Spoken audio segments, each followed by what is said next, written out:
Dad, can I please get a PlayStation 1? No. Fine. When I was a tiny child, I discovered that yes, video games do in fact exist.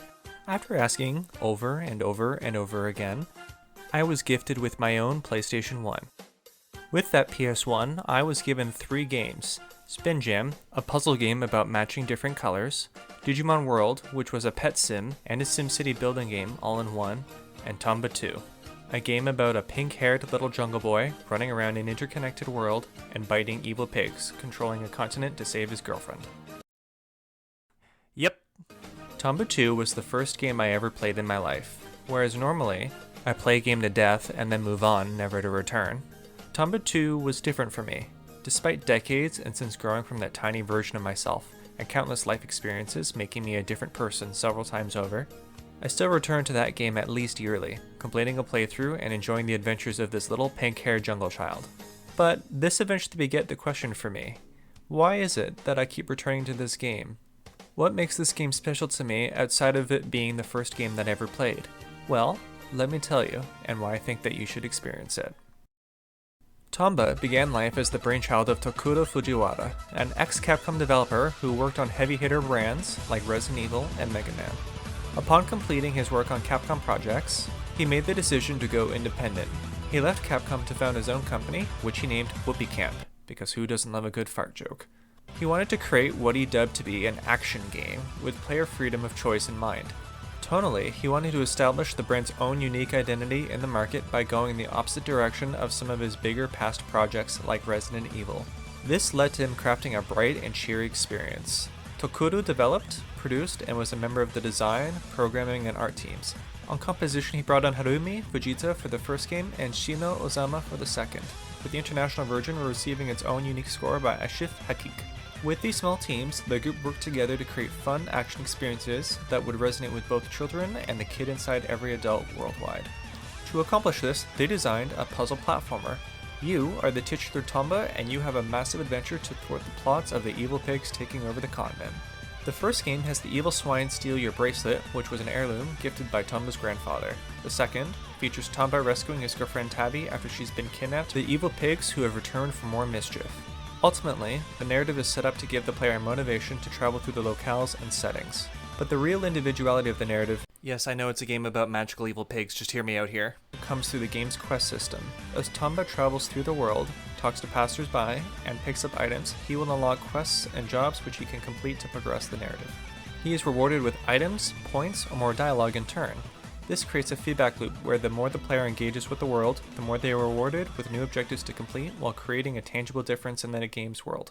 This gameplay loop continues throughout the entire game and feeds back into the gameplay system that Whoopi has crafted. Gameplay in Tomba is an old-school platformer affair. Tomba will swing, jump, and glide across environments to get from point A to point B. In the first game, Tomba would operate on a strictly 2D plane. In the second game, the environment converts to 3D, while, most of the time, keeping Tomba on a 2D axis. He will engage in quote-unquote combat with enemies, but this is largely kept to the level of complexity as Mario jumping on a Goomba, but with the added benefit of throwing them across the level. Boss fights operate off of a similar concept, however there is the added gameplay element of needing to aim the boss at a moving target to catch them. Each level also comes with its own unique gameplay concepts. For example, in the Minor Zone, it's a quite literal game of the floor is lava, whereas in the Winter Ranch, Tomba must never stop moving lest he freeze to death. The world always has a level of dynamism and freshness, requiring the player to continue to adapt to the individual problems each zone represents for them. Each section of the world is also very unique. Tomba 2 features 6 main levels: the Town of the Fishermen, the Mining Town, the Kujado Ranch, the Donglan Forest, the Circus, and the Water Temple. Each level comes with its own brand of visual identity, evil pigs, indigenous enemies, characters, and overall feel. The zones of the game also come with what I'm dubbing the curse system. Each level, excluding the Town of the Fishermen, starts out cursed by the level's boss. This distortion causes levels to become hostile and dangerous to Tomba and increases the challenges he will have to deal with. As the game progresses and the bosses are defeated, that level's curse will be lifted. This gives players the visual reward of completely changing the look of the level, and it even unlocks new quests for the player to take on.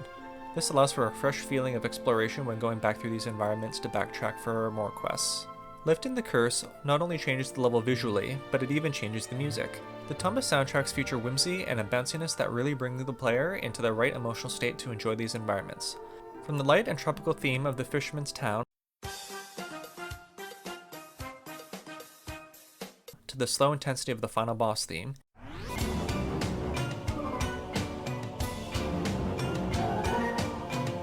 each track always brings out the right mood and tone for each level.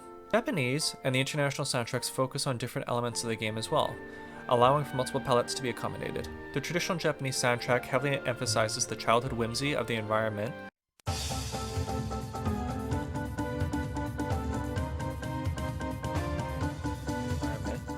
whereas the international version focuses much more on the feeling of the location itself that it would bring on, rather than the viewpoint of Tomba experiencing it.